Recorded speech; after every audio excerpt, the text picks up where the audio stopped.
Sa lahat po na gumagamit ng mga pampaganda dyan, kung kayo po'y gumagamit ng mga kit noon, yung mga pampaganda noon, tapos humahapdi ang inyong mukha, akala nyo gumanda kayo. Or nagpipil talaga nung nagpipil at humapdi at namumula siya mga kabisi. Ayan po ang palatandaan na magkamilasma kayo. Kaya nagkaroon po kayo ng milasma. Marami sa ating mga kababaihan, ayan, kasama na ako noon, charurot, na nagkaroon ng milasma dito sa ating mukha. Kaya nga ay na-challenge ako na i-share ko ito sa inyo dahil sa marami sa aking mga followers, ang problema talaga sa mukha, milasma. Alam ba naman ninyo makabisi, pagka may mga mali sa ating mukha, may mga milasma sa ating mukha, magkaroon po tayo ng parang magiging loner tayo, magiging nawala tayo ng self-confidence. Parang na-alof tayo sa iba. Yung ganun yung feeling mga kabisi. Kaya ang ginamit ko, ang sinabi ko sa inyo mga kabisi, remind ko lang kayo, huwag na huwag ninyong gawin ito sa pampaganda at sa balat ninyo. Napalipat-lipat kayo ng mga kung ano-anong mga product. Kung nakita niyo sa may nagbi-video ganyan, nakikita niyo sa kung anong mga app dyan na nagpo-promote ng mga pampaganda na product, ganon, maganda yung skin niya, ay iyon po mga kabisi. Tapos ginamit niyo, in-order niyo, iniwanan niyo yung dati niyo ginamit, tapos yun, lumipat kayo sa isa, tapos may nakita na naman kayo, iniwanan naman niyo yan, lumipat na naman kayo, kaya palipat-lipat, kaya ang nangyari po ay nasusunog ang ating mukha. Yan po mga kabisi, nasusunog po siya. Kaya po, sabi ko nga mga kabisi, ako ang nag-promote ng mga organic po ang mga pinopromote ko. Kaya ayaw ko pong lagyan ng maraming mga chemicals ang aking mukha. Charorot. Kaya po mga kabisi, marami po na pong gumanda. Charorot. Pero hindi po ko po sinabi mga kabisi na sa akin lang po talaga kayo gagamit. Kung gumamit kayo niyan at gumanda kayo, ay i-maintain na niyo yan mga kabisi. Ayan, ang importante lang po kung naka-experience po kayo ng mga ginagamit ninyo na namumula, ayan, namumula, humahapdi, at nagbabakbak pa siya. Ayan mga kabisi, stop muna ninyo yung mga 2 to 3 days. Pag hindi mahapdi pa rin, ay 5 days, stop muna kayo. Babalikan na lang ninyo yan. Yan. Or lilipat kayo ng ibang product, yung hindi mahapdi. Yung nagumanda kayo na hindi naman mahapdi, hindi naman namumula, hindi ka nagpipil. Ayan, ito po yun si starter kit. Charorot! So, ganyan mga kabisi, magre-rehab kayo. Makikita nyo yun sa aking video, sa aking page na may rehab, skin rehab, tomato, aloe vera, at saka cucumber. Nandoon po yun mga kabisi, i-search lang ninyo yun doon, yung skin rehab. Ang gagawin ninyo ni mga kabisi, lalo na mag-i-skin rehab kayo mga kabisi. Kahit na ganito kakinis yung mukha ko, wala po akong mga kabisi, nag-i-skin rehab din po ako mga kabisi. Minsan din po sa dami kong mga ini-eksperimentuhan, ito yung mukha ko ang ina-eksperimentuhan. Minsan din po ay umitim. Yan. Yun po. Kaya yun sa pag-i-experiment ko at makukuha ko din po ang tamang timpla. Ganon. Kaya ayan, kung nakukuha ko na yung tamang timpla, at least na-experience ko talaga yung mga along the way, yung breakthrough. Charorot! English yun mga kabisi. Kaya ito po ang aking starter kit. Hindi ito nagbabakbak, hindi namumula, at hindi nagpipil. Pero gumanda po kayo mga kabisi. Aalisin po niya dito ang inyong mga pikas. Ayan, ang inyong mga milasma. Ayan po mga kabisi. Senior ko lang po ito sa inyo mga kabisi.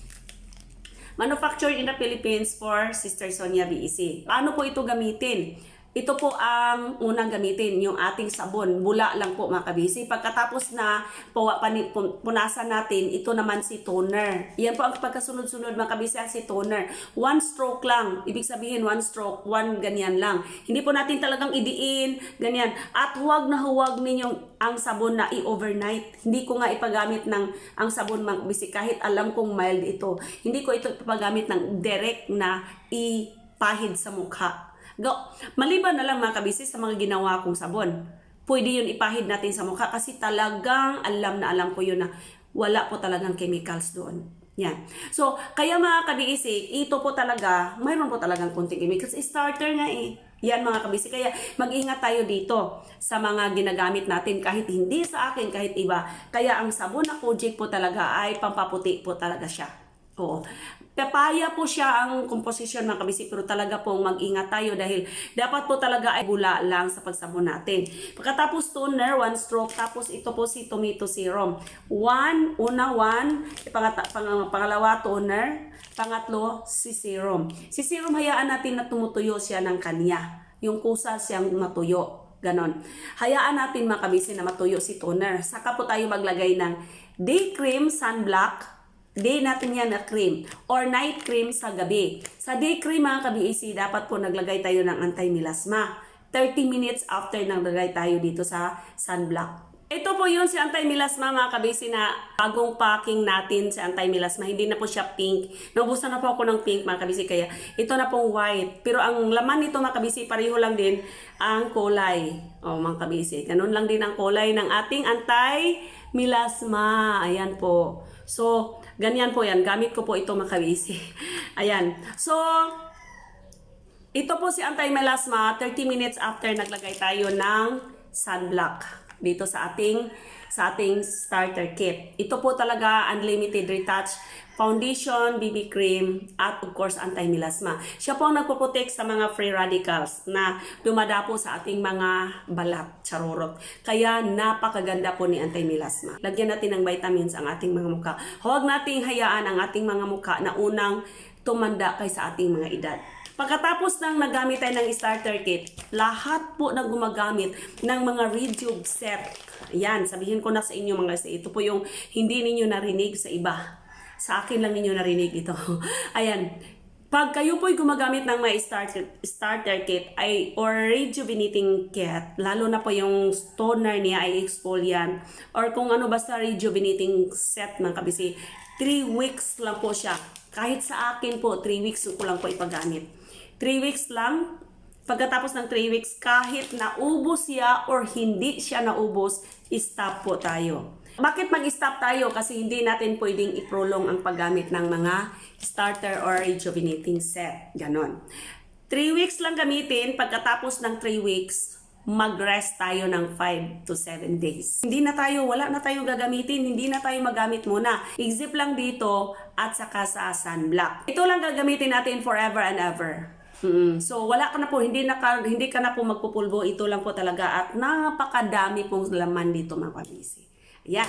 So after 5 days or 7 days na nag-rest po kayo, ay dito na kayo sa maintenance. Siya po yung ultimatum na nagtanggal ng hindi natanggal ni Rejuve set. Ayan, 3 weeks lang kasi yan eh. So ibig sabihin hindi po talaga lahat natanggal doon. Niacinamide po ang ating sabon. So pagpaputi po talaga. Ang ating toner naman, AHA BHA, pina-change ko na ng niacinamide, yung ating toner sa maintenance. Ganon din po ang pag-apply. Sabon, toner, serum, at of course, kung araw ay sunblock, kung gabi night cream. So, ibig sabihin 2 times a day po tayo maglagay nito. Naka-vary lang sa day cream at saka sa night cream. Ang day cream, sunblock kasi yan eh.